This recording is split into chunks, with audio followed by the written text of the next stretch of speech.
우리가 생각할 때 보통 기도는 은밀한 시간이라고 생각합니다. 아무한테도 털어놓을 수 없는 나만의 비밀스러운 아픔과 죄들을 주님께 기도하기에 기도 시간은 어떤 시간보다 개인적이라고 할 수 있습니다.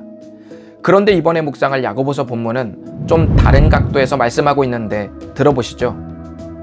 그러므로 너희 죄를 서로 고백하며 병이 낫기를 위하여 서로 기도하라. 의인의 간구는 역사하는 힘이 큼이니라. 잘 보시면 서로에게 고백하고 서로를 위해 기도하라고 되어 있는데요. 혼자만 품고 혼자만 기도하고 싶은데 자꾸 하나님은 서로 기도하라고 요청했습니다. 하나님은 왜 이런 명령을 내리셨을까요? 이 질문에 대답해 보면서 야고보서에서 배우는 기도 시간 마지막 3번째 지금부터 시작하겠습니다. 야고보서에서 배우는 기도의 교훈 마지막은 바로 기도가 다른 일을 하나로 묶어주는 공동체적 시간이라는 사실입니다. 먼저 이 말씀은 내키지도 않는데 억지로 자기 죄를 다른 사람에게 공개하라는 말이 아닙니다. 또 서로 죄를 고백하라는 말이 모든 죄를 서로 고백하라는 말도 아닙니다. 이 말씀에서 말하는 기도 제목은 주로 공동체 간의 관계에 대한 기도를 말합니다. 만약 여러분이 정상적으로 신앙생활을 할 경우 교회 가족들과 관계가 쌓일 수밖에 없습니다. 그런데 내 인생의 울타리에 교회 가족이 많이 들어오면 들어올수록 더 많은 추억도 쌓이지만 죄를 짓게 되는 상황에도 계속 휘말릴 수밖에 없습니다. 그동안 나눈 야고보서 말씀을 떠올려보면 관계 속에서 지어진 죄가 참 많았습니다. 예를 들면 가난한 사람에 대한 차별, 상대에 대한 말실수, 서로에 대한 다툼, 섣불리 상대를 판단하는 문제들이 그랬습니다.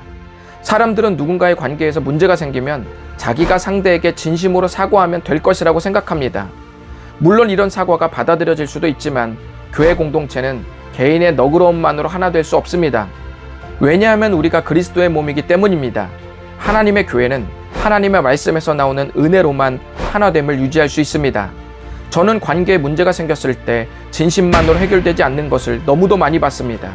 내 진심보다 내가 상대에게 한 실수가 더 큰 경우도 많고 나의 진심 어린 사과가 내 의도와 달리 상대를 더 아프게 만드는 경우도 많이 봤습니다. 일단 우리가 관계에서 어려움을 겪기 시작하면 그 문제가 당신의 통제를 벗어났음을 알아야 합니다. 그래서 성경은 서로에게 죄를 고백하고 서로를 위해 기도하라고 말씀하는 것입니다. 앞전에서 병 낫기를 바란다는 말은 육체의 질병을 말할 수도 있지만 영적인 아픔에도 적용할 수 있다고 말씀드렸습니다.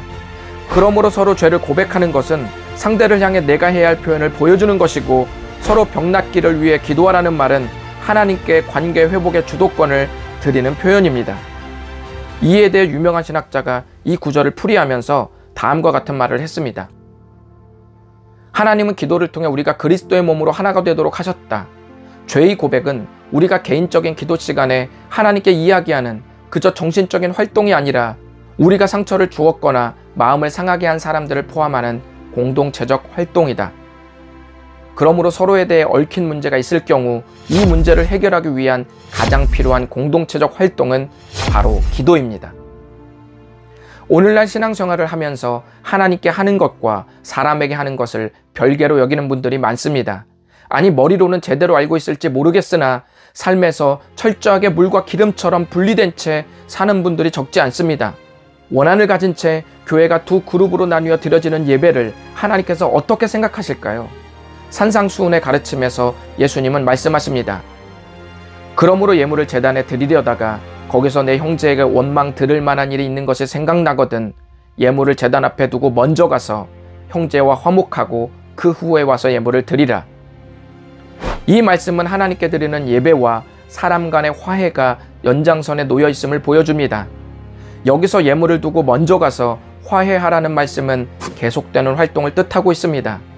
그러므로 예배와 관계 회복은 공동체에서 하나님이 역사하시는 굵직한 두 기둥입니다. 기도는 나와 다른 이를 하나로 묶는 시간입니다.